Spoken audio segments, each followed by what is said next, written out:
L'actualité hors du Sénégal, c'est avec Marcel Farba-Maroun, direction le Tchad, où 77 personnes condamnées à la prison à vie vont être graciées. C'est cela. Ce sont 77 personnes, sœurs de Nata, qui ont été condamnées à de la prison ferme après une manifestation contre le pouvoir réprimé dans le sang en octobre 2022, selon le procureur général de N'Djamena.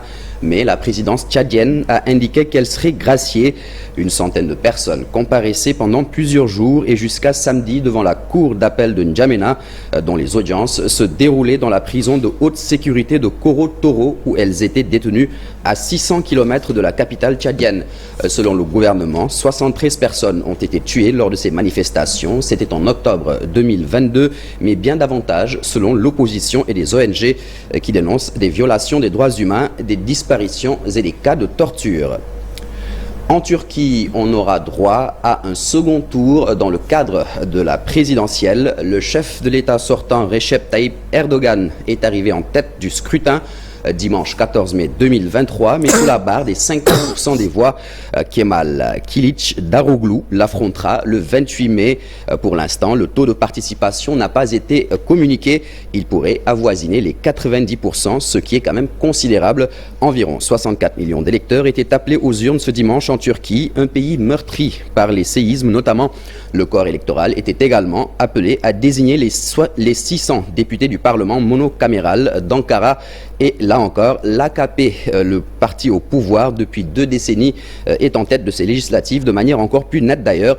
Selon les résultats portant sur 96% des urnes dépouillées, la formation du président obtiendrait près de 270 sièges contre 168 pour le CHP, deuxième.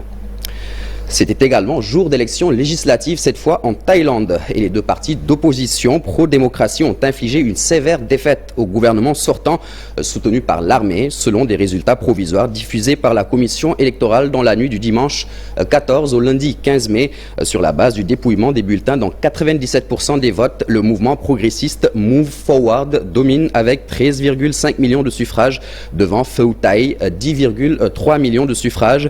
Le parti de la nation thaïlandaise unie du Premier ministre Prayut Chan-o-cha arrive en 3e position avec 4,5 millions de voix.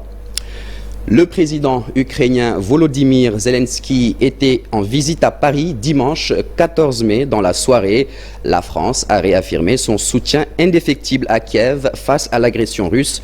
Paris est la 3e capitale européenne visitée en 2 jours par Volodymyr Zelensky après Rome et Berlin, où il a répété que son armée préparait une contre-offensive et où il a continué à demander à ses interlocuteurs des moyens militaires, en particulier des avions de combat. On termine cette page interne